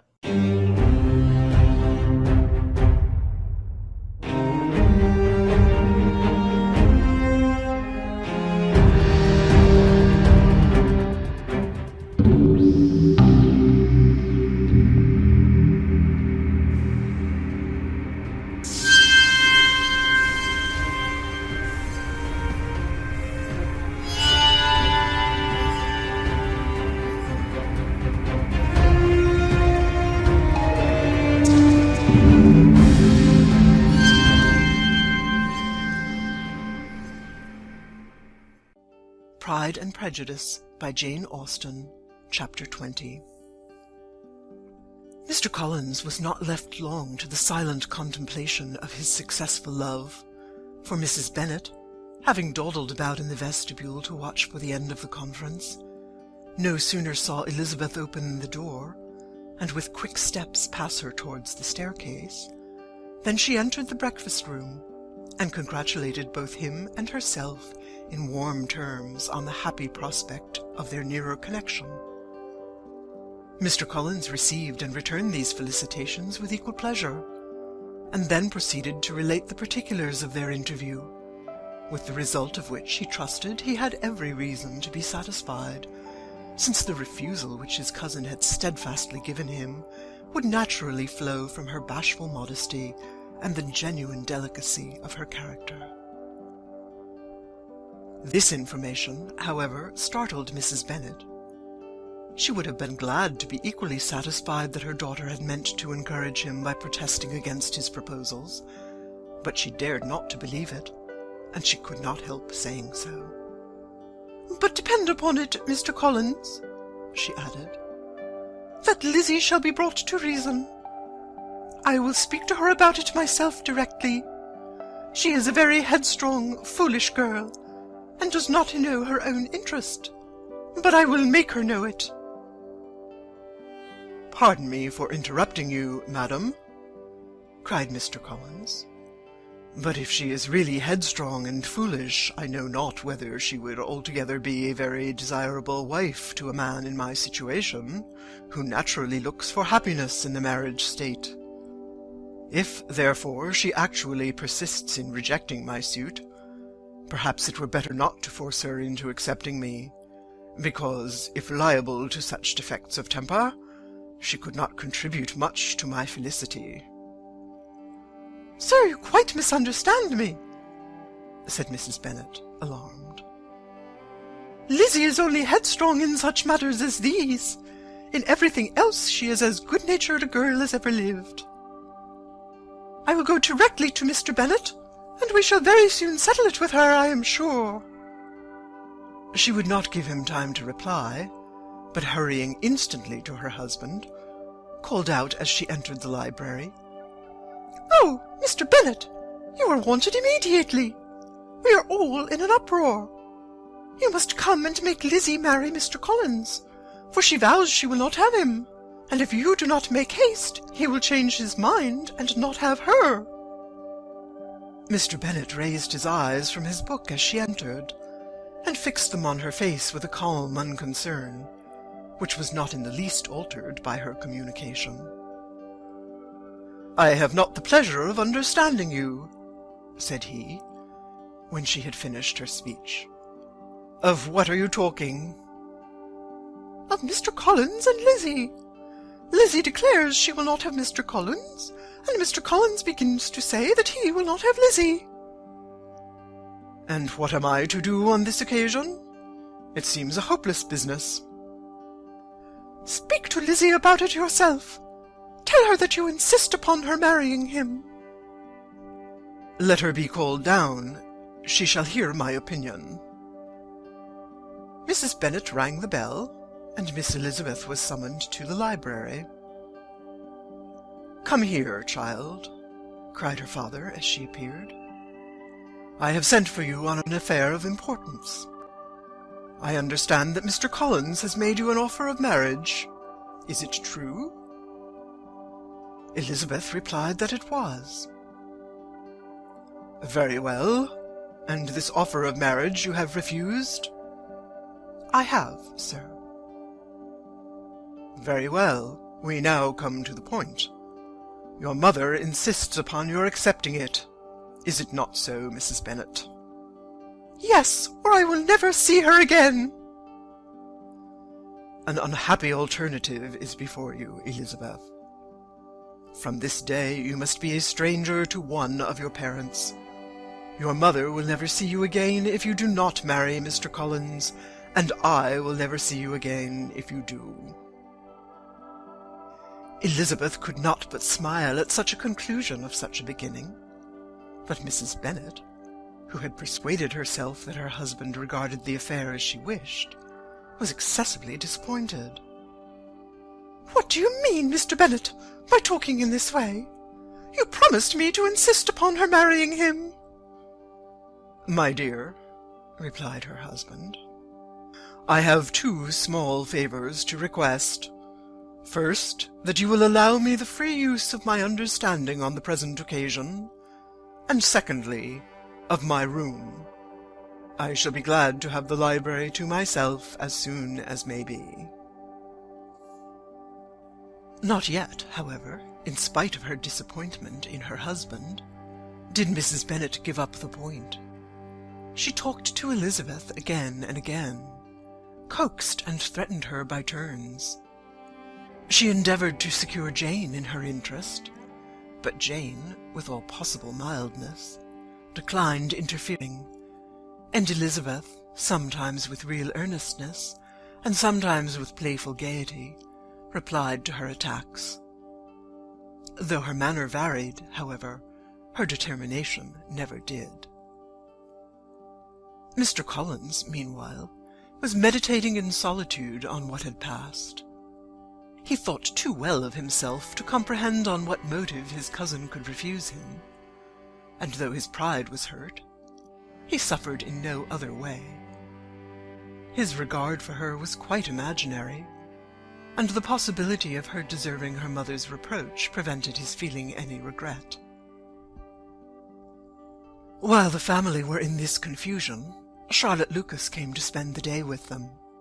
She was met in the vestibule by Lydia, who, flying to her, cried in a half-whisper, "I am glad you are come, for there is such fun here. What do you think has happened this morning? Mr. Collins has made an offer to Lizzie, and she will not have him."